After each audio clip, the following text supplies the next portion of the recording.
तो दोस्तों पिछले वीडियो में आपने जाना किस तरह बेयज़िद फर्स्ट ने आधे से ज़्यादा इटली को अपने हाथ से गंवा दिया था टर्की के सुल्तानों के खिलाफ, और धीरे धीरे कर वो अपना आत्मविश्वास भी खोते जा रहे थे। मगर इस वीडियो में हम आपको बताने जा रहे हैं किस तरह बेयज़िद फर्स्ट ने इटली को वापस लिया टर्की से। इसके अलावा उनकी पूरी ज़िंदगी किस तरह सिर्फ लड़ाइयों और जंगों में गई, और उनके कितने बच्चे थे और उनकी कितनी शादी हुई थी, इन सब के बारे में आज इस वीडियो में हम चर्चा करने जा रहे हैं। तो बिना देर किए हम आज की इस वीडियो को शुरू कर लेते हैं। तो जब अपने शादी के दौरान बेयज़िद फर्स्ट ने आधे से ज़्यादा इटली को अपने हाथों से गंवा दिया था, तब उन्होंने एनाटोलिया को अपने अधीन करने का सोचा अपनी सेना के साथ, और उन्होंने एनाटोलिया पर हमला कर वहां पर अपना शासन जमा लिया और आसपास के कबीले के सरदारों को भी अपने साथ मिला लिया। इसके अलावा जो मुस्लिम एक्सपेंशंस हो रहे थे बेयज़िद फर्स्ट पर, उन पर भी उन्होंने बहुत ज़्यादा ध्यान दिया, क्योंकि मुस्लिम एक्सपेंशन से बेयज़िद फर्स्ट और उनके गाज़ीज़ के रिश्ते ख़राब हो रहे थे। गाज़ीज़ ओटोमन्स के बहुत ही मुख्य व्यक्ति हुआ करते थे, चाहे किसी धर्म का मामला हो या किसी जंग का। गाज़ीज़ के मशवरे को लिए बिना उस बात पर अमल बिल्कुल भी नहीं किया जाता था। बेयज़िद फर्स्ट ने सबसे पहले फातवास को अपने अधीन करने का सोचा, क्योंकि फातवास उस समय एनाटोलिया पर बहुत ही मुख्य स्थान पर थे। उन्होंने फातवास को अपने तरफ ले लिया मुस्लिमों को खदेड़ने के लिए, और अब जब उन्होंने फातवास को अपने अधीन ले लिया था, तब उन्होंने अपने टर्कोमन दोस्तों जो कि टर्किस्तान से आए थे, उनको अपने अधीन लेने की कोशिश की।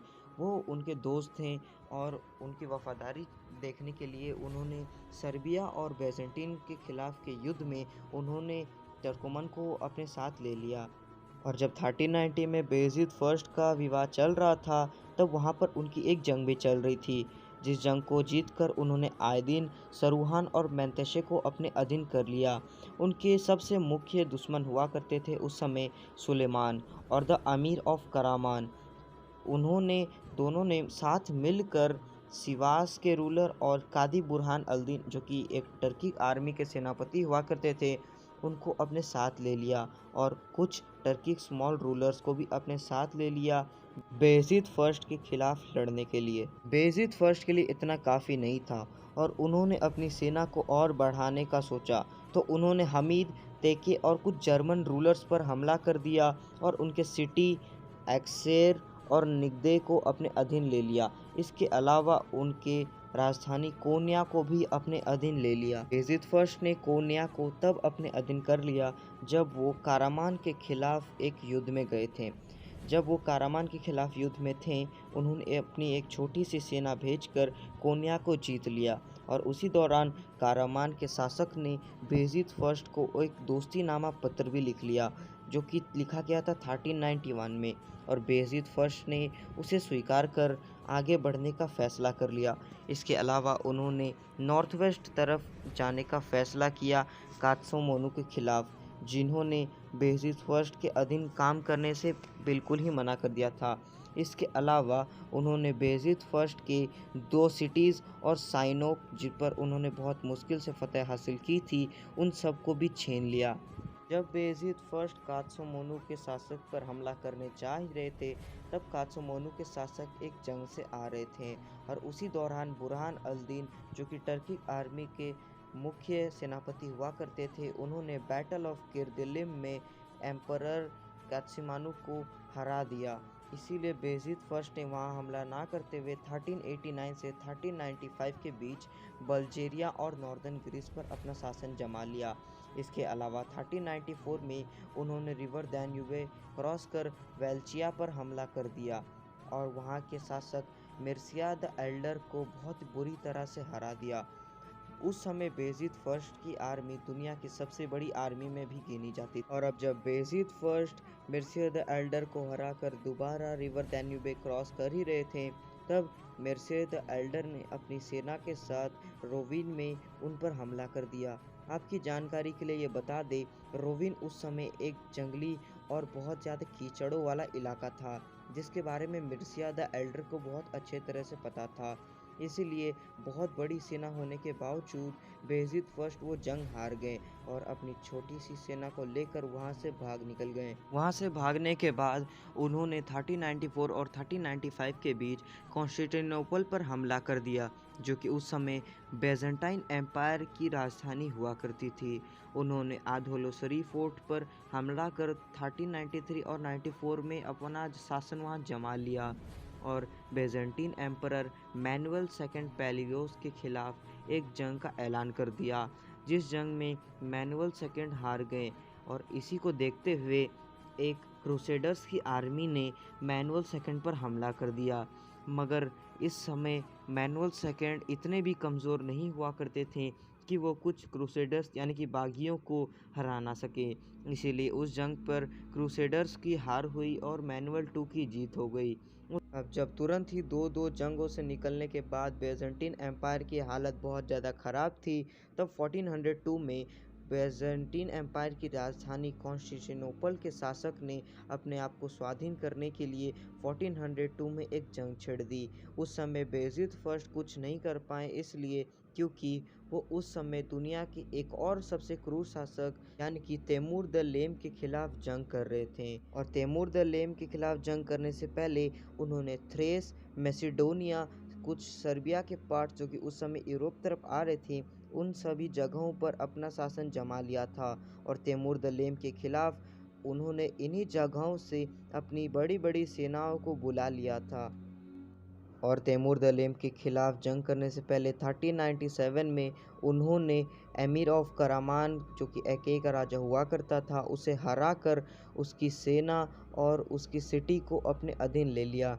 1398 में उन्होंने गजनी को भी अपने अधीन ले लिया और बुरहान अल-दीन जो कि उस समय टर्की एम्पायर का मुख्य सेनापति हुआ करता था, उसे हमला कर हरा दिया और उसके बाद एल्बिस्तान और मलाटिया को अपने अधीन ले लिया।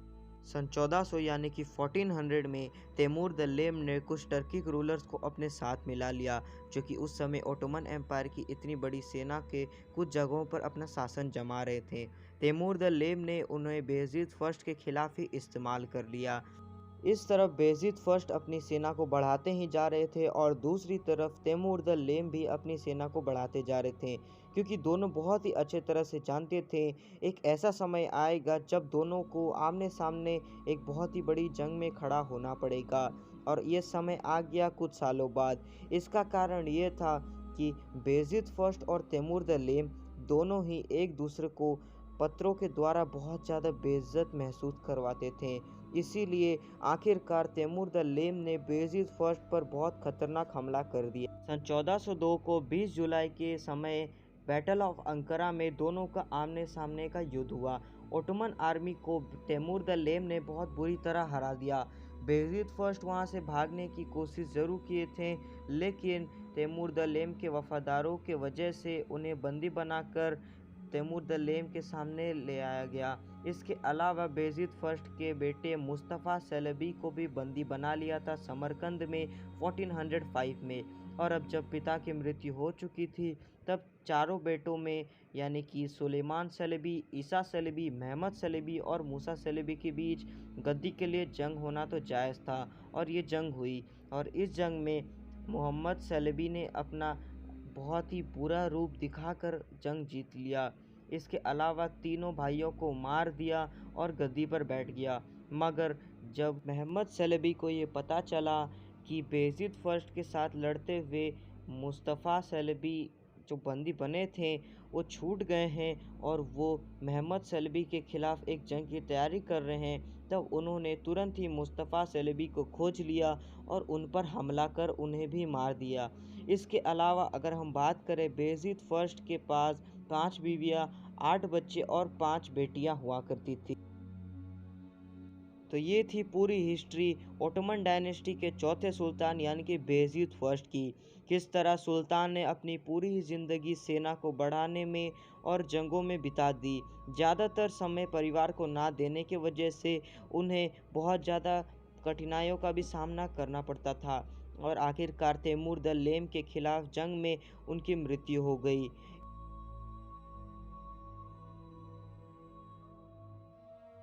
तो तो दोस्तों आज का इतिहास और लोग इन जैसे महान योद्धाओं को भुलाते जा रहे हैं, इसलिए हमारी आपसे दरख्वास्त है कि आप इस वीडियो को जितना हो सके उतना शेयर कर दीजिए, ताकि ज़्यादा से ज़्यादा लोगों को इस महान योद्धा के बारे में जानने को मिले। इसके अलावा अगर आपको वीडियो पसंद आया तो वीडियो को आप लाइक कर सकते हैं, नहीं पसंद आया तो डिसलाइक कर सकते हैं। साथ ही साथ हमारे चैनल को सब्सक्राइब कर बेल आइकन भी ज़रूर दबा लें। हम आपसे मिलते हैं एक नए वीडियो में एक नई टॉपिक के साथ। तब तक के लिए शुक्रिया।